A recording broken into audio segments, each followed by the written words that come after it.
Hi everybody, I'm Ray from Rayplex, and today on Rayplex University we're going to go through the procedure to prepare a pattern for taking a mold off of it. The steps that are required, the chemistry and systems that you're going to have to use to get a guaranteed release off of this pattern here. Now, I should add a little bit of history. Over 20 years, we've made hundreds of different patterns. We have not had a failure. That's a pretty bold statement, but we have so much faith in our product, we're willing to give you a 100% guarantee that if this product should fail, we will give you your money back that you've spent for this material. So, what is it? What are these products? First of all, we start with a pattern sealer. This is a liquid that you brush or spray on the wooden pattern. Next, you follow that with 3 or 4 coats of honey wax, which is one of the industry standards for release waxes, followed by the Rayplex PVA, which really is a product that doesn't bead. You mist it on and you'll get a beautiful, smooth, wet, glossy coat, which again will help in the shine of your finished product, cuts down on the sanding and the after work you have to do on the mold. This pattern has 3 areas that need repair, 2 cracks and a separation across the base to the main pattern.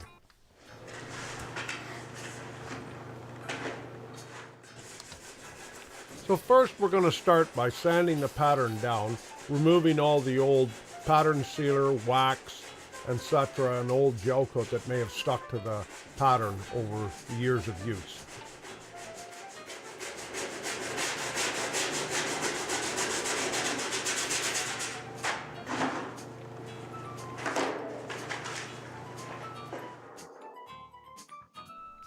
Now let's V out the 2 marks on the pattern.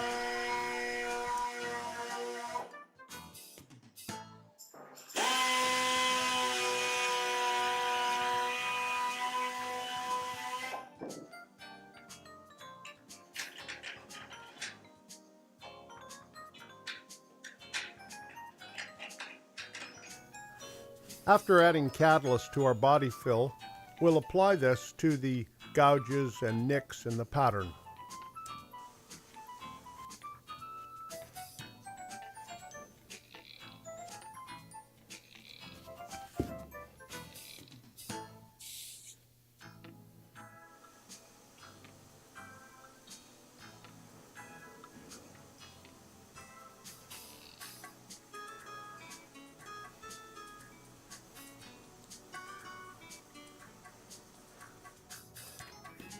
Now we've given our body fill about a good half an hour to really harden up, and now it's time to clean it off. We use a low, gotten the majority of the rough stuff off of there, a few little spots here and there. You can see we're almost through into the wood, and our 2 spots we carved out. Here's one, and the other one's over here. Now here's our pattern, all nicely sanded and ready for a coat of sanding sealer. You can see it's nice to see if you've got marks. If you just have a little bit of skin of body fill just surfacing the area itself over the wood. Here's another one of our lines. You can see, can't feel any. Okay, our pattern's now ready to spray. I've mixed up again some more paint, thinner and pattern sealer. I've added a touch of thinner into the pattern sealer, mainly because we're using it through a pre-fill sprayer, and it's not the most powerful. So let's go at this.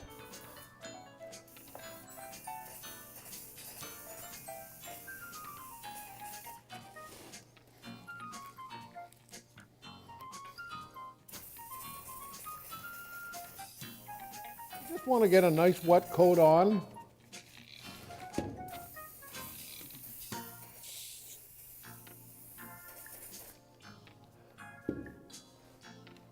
Okay, I don't know whether you can pick this up. We've got a nice, beautiful wet coat on there. You can see the reflections in the light here. And there it is, yeah. So you can look for little spots, like right there. Could just stand for a touch more. couple other things. Yeah, it sounds like I need to give this just a little more spray on there, just to get that nice wet glossy coat on there. Of course, the material is flashing off, so you want to get just enough on to let it flow.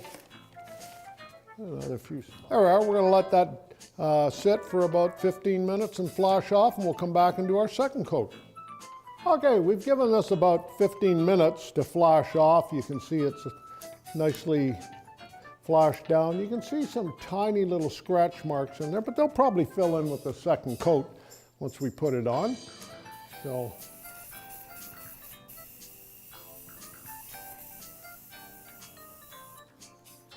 nozzle's getting a little dirty.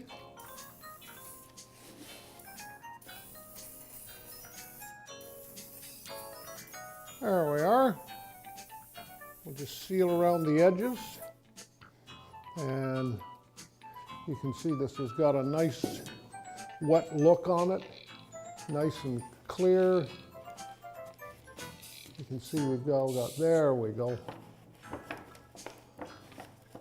I can turn this around. You can see you get a nice wet coat. This is what you want in your last final coat on here. I just saw a little dry spot there.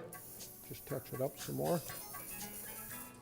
And this is basically created a sealed coat. And what we've done is all the little wood fibers that tend to stand up on a piece of wood have now been sanded off, and we've now put a sealer on it. So we've basically created a clear coat on top of our pattern. We're going to give this about another hour to let it cure off, and then we're going to start with some waxing. I'd like to mention that commercial spray guns like this one here are available in a lot of the automotive supply stores, or again off the Rayplex website, and they're great. They have a 1.4 nozzle, or 1.4 to 1.8. They're just great for spraying our pattern sealer on here, and with this you can pretty well use the product right out of the can and it's ready to spray. So again, a great spray gun, less than $100, will have your operation underway quite efficiently, and you can make an even better, more professional job. Okay, welcome back. We've now allowed this mold to flash off with the pattern sealer that we put on, and it's relatively smooth. There's no runs or anything. Turned out not too bad. Anyways, what we're going to do now is put on 4 coats of honey wax, and in order to speed things up, we're going to allow about 5 minutes between each coat. So through the magic of video, you'll see this go by in less than a minute. And here we go with coat 1.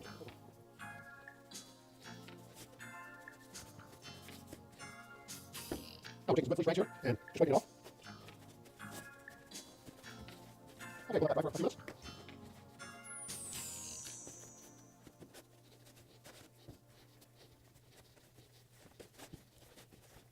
There's coat 2 on. What I'm going to do here is put the next coat on. I'm just going to let it dry on here for about 10 minutes before I pop it off. This is going to be a little more difficult to get off, but hopefully once you come back in 2 hours. And then let's pop off coat number 3 here.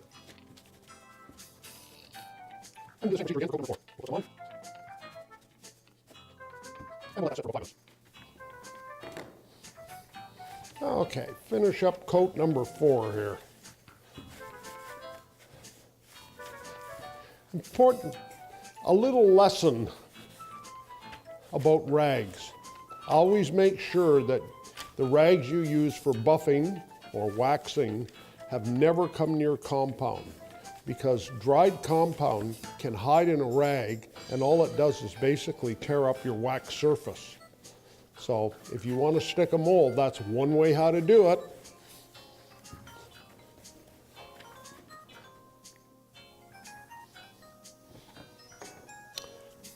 Okay, we've now given the wax another few minutes to just harden up. And now we're going to spray this pattern with number 554 PVA. And we're just going to use one of the Preville sprayers to do that with. So here we go.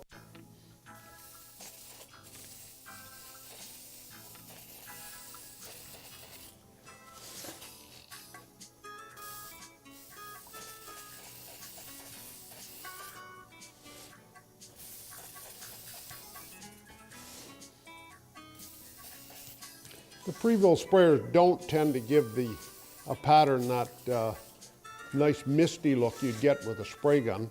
Maybe on the second pass I'll turn around and do it with a spray gun.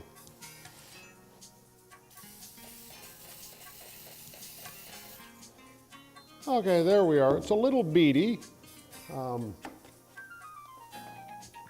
you can see it's pretty glossy overall. We've got it nicely covered. We're going to let that flash off. It's an alcohol water-based material, so it dries with evaporation. So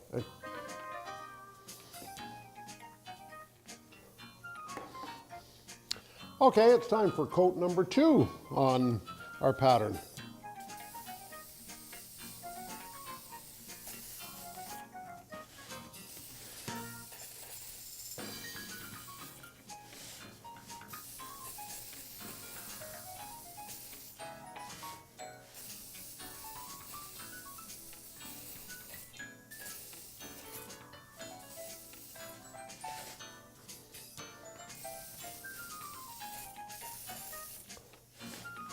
You're looking to get that nice wet glossy look on here.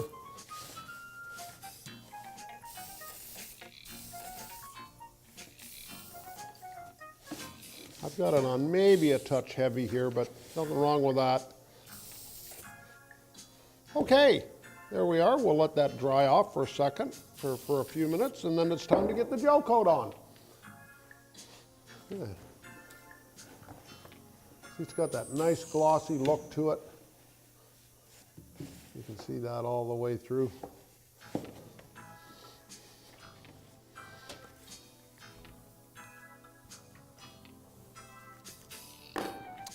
Okay, the PVA has dried, and now we have the next stage of the operation, which is putting a gel coat on the mold. If this is going to be a production mold that you were going to make hundreds of copies out of, I would suggest using the Rayplex tooling gel coat. But if it's just for a simple mold, you can either use a white or a black gel coat. Again, you choose the gel coat and you want a corresponding color. So if you make your mold out of white, out of black, you can turn around and you can put a white gel coat in it. The worst thing you can do is make a black mold and then want to put black gel coat in it because you can't see if you've missed a spot. Anyways, let's carry on and get into the next stage of putting gel coat on here. Okay, I've added the catalyst into some black gel coat here, and I've mixed it up thoroughly. And now we're going to brush it on this mold here, and I'll show you how easy it is. Now, this is a brushing gel coat, so it's much thicker than spray gel coat, but also the beauty of brushing is that it goes on and it tends to fill in all the little areas and gaps and imperfections that can be on a plug. And it spreads out and gives you a nice good thickness on here, which is what you're looking for. Usually what I do is on any paintbrush, dip it in the gel coat or your product and just brush it off on something just to get any loose hairs or anything out of the product.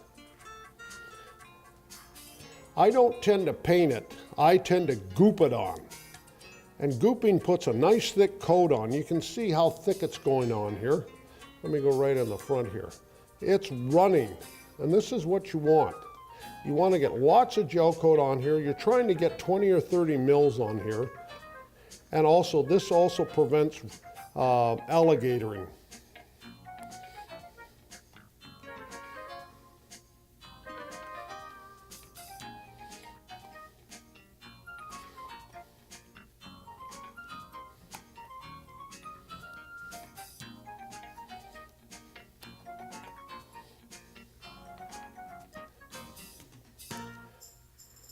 Now what I do here is rather than dig the brush into the surface, I just let the bristles just barely touch, and what they're doing is just putting a nice even coat on there and making sure that we've got all the areas covered.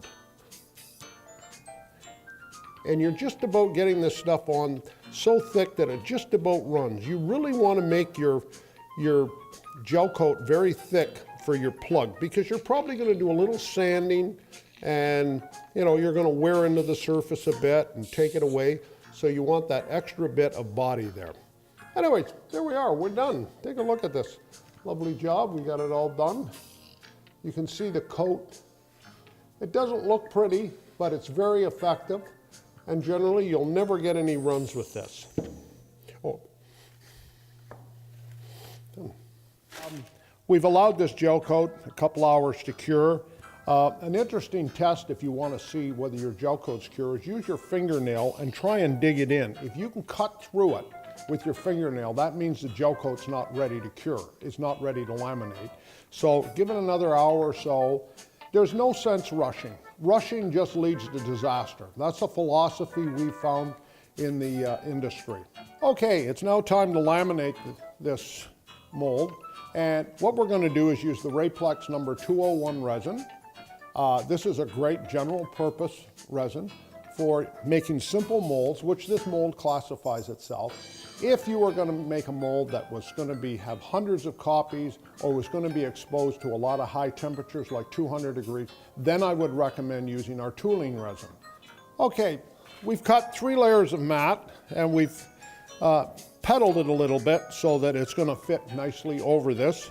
As you can see, it drapes nicely around the shape.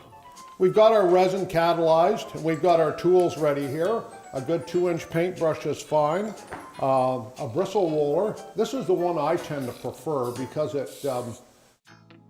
it's flexible and you can roll it over the surfaces and it will copy things. And it tends to poke the air out that you get in the laminate. I prefer that over one of our regular aluminum rollers. These are great for flatter surfaces, but on a concave surface like this, it's going to be a bit difficult to laminate with and get the air out. It'll be much easier just to use the bristle roller. We'll start by putting a layer of resin on the pattern, or our mold to be now. I guess once you've got a gel coat on the pattern, you're now starting to make a mold, so it's no longer a pattern. As you can see, we've got a lot of nice resin just running on there. We'll just drop this on. Then we'll just dab some resin on here. As you can see, I like to really put the stuff on well.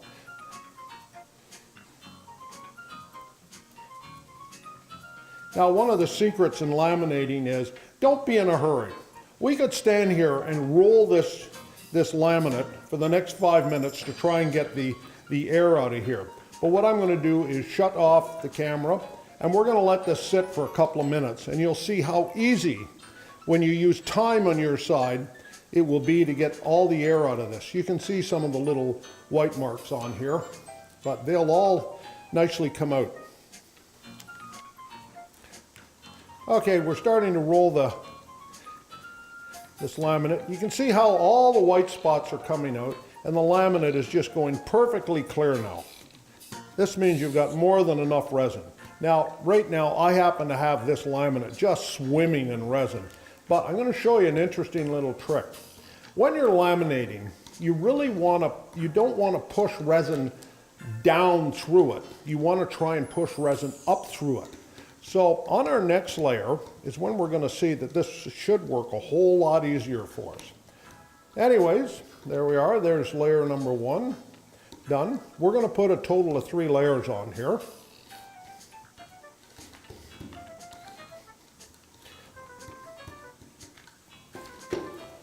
Okay, I might even just sprinkle a little more resin on here or spread a little more. Now, if you watch, you're going to see that the resin just comes up through the laminate here. You see it soaking right through? That's making your life a little easier because you're not having to stand and roll that air out. So I'm just going to take the roller here just enough to just try to conform the mat to the surface here. And the mat is 1.5 ounce mat.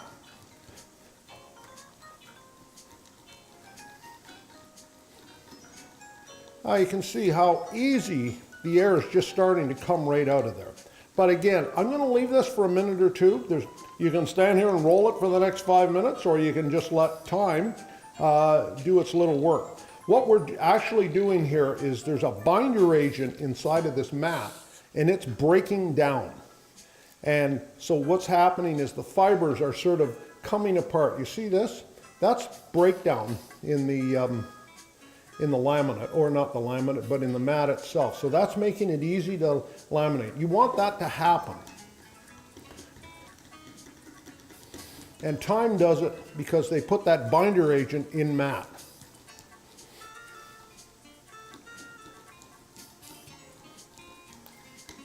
Oh my goodness, this is working so well. We're just going to keep rolling right through here. Look at that. It's just cleaning itself right up beautifully.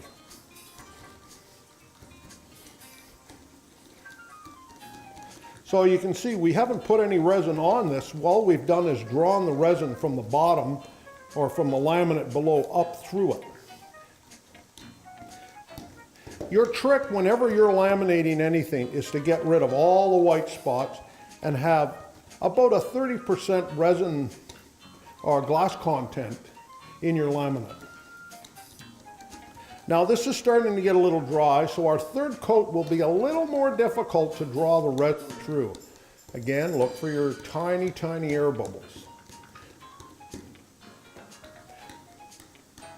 A good professional laminate contains no air, and you'll find this either in the CGSB specifications for laminate or the American ASTM. Okay, I'm going to turn around and just brush a very quick light coat of resin on here. And we're going to put our next layer on.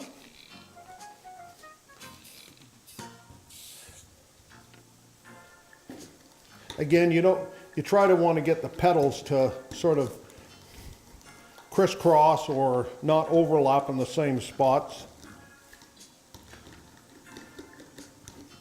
Now you can see this time it's not wetting out as fast as the layer 2 did.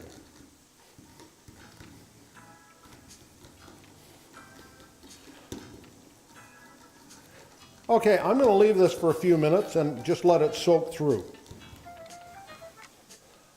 Okay, you can see some of these areas you can see the top layer where it's overlapped something is still white. What I do is just go through and just brush a little bit of resin, dab it on top, see how it fills in there. Same here. Don't get heavy with your resin. Just a little bit on here. You just want it to soak through and turn everything white. So this is sort of like your final inspection stage of the laminate. I still like to fool around with a paintbrush. Tends to conform everything. Okay, let's let that sit for a minute. Okay, here we are back at this again, laminating. And you can see actually how the whole laminate now is consolidated, and it tends to move around almost as a liquid sheet, if you want to use that term.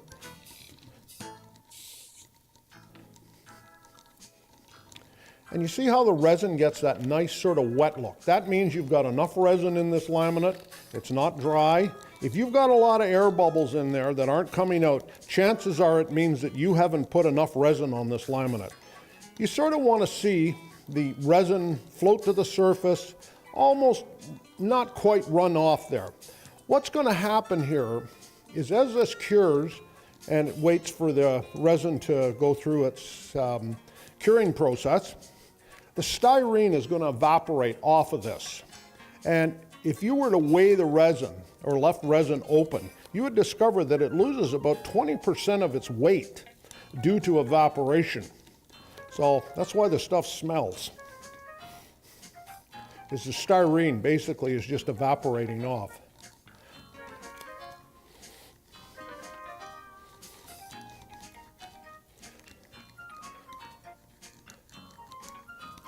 Black is also another wonderful color to work against. Any dark color is, because you can really see the air bubbles. Sometimes on white, we've been known to add a little bit of green color pigment into the resin. And this resin comes already tinted blue, so that helps on a white laminate, which is even more difficult to see white air bubbles.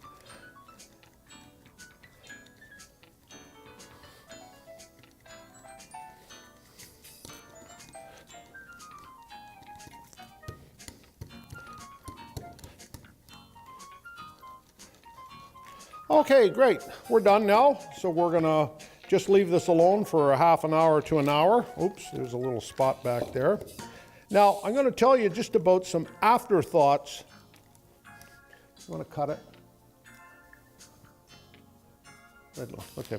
Okay, we're now finished laminating. Couple of little tricks to look for. Make sure that you haven't got an excessive amount of material overhanging in midair space, because that will tend, as the mold cures, to turn around and actually pull a little pucker spot, and you'll end up with a defect in there. So I'm going to lift this guy up, and what I often suggest is, if you can, just take your pattern or your laminate, put it up in the air on something so it doesn't stick to it. Anyways, we're done. The mold has now had about 8 hours to cure, and everything's fairly rigid and hard. Now, what I would like to explain to you is that some shapes will automatically draw themselves up off a pattern or release from a mold. This one is going to do it because the sides have shrunk and they're actually pulling themselves away from the surface here. Okay, now it's time to release this part off of here. And if everything works according to Hoyle, well, I should probably just be able to put one wedge underneath it and it's going to pop. We're going to free all the edges up first with a rubber mallet and loosen them up, and then it may fall off that. But if we've done all our work right, it's going to pop off. A great tool for releasing is these plastic wedges, and they come in 3 sizes. These are some small ones that is what we're going to use today. But as you can see, they've got a nice taperness to them. They've got a micro fine edge for getting under the gel coat between your pattern and your mold that you've just created. We move along to a bigger size. Same thing again. You can see the 2 sizes and the difference between them. These are handy for bigger parts. And finally, if you're really making something big, we've got this size here too, the extra big ones. These are about 10 inches long. Okay, here's our mold tipped upside down. I could have trimmed off the excess flashes, and you've noticed I've put some good protective gloves on. This stuff has an awful way of digging into your hands. Anyways, we're going to turn around and free the edges. Sometimes you can just pull it off. You can hear the cracking.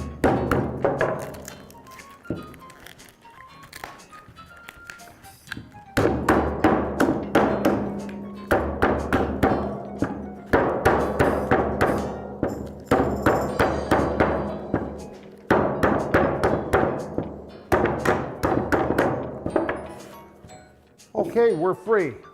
Now, that's it.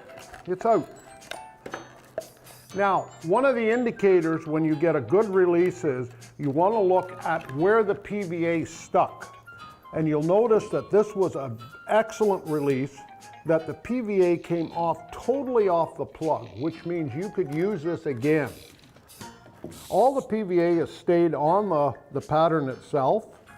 We got a slight little bit of chipping here right where I slid the wedge in. I could have been more careful, but here we have the pattern in perfectly good shape, no problems at all, and here's our corresponding mold that came off of it. Here's the PVA. I should be able to peel it off the mold if I get my finger underneath it.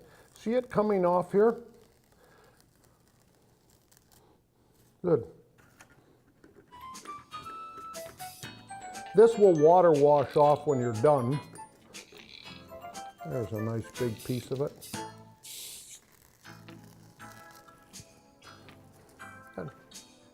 In closing, here are the list of the Rayplex products that were used to release this pattern. We started with our number 635 pattern sealer, which we put on a couple of coats. Next we followed with our honey wax, followed by our PVA, which was again sprayed. Next we used the black gel coat, followed by a mixture of the Rayplex number 201 general purpose resin. We used 3 layers of matte in this, and the tools we used were the paintbrush and the bristle roller. And to get the product off, we used these beautiful wedges. All of these products are available on our website, and we've listed the particular products at the end of this video so you can order them.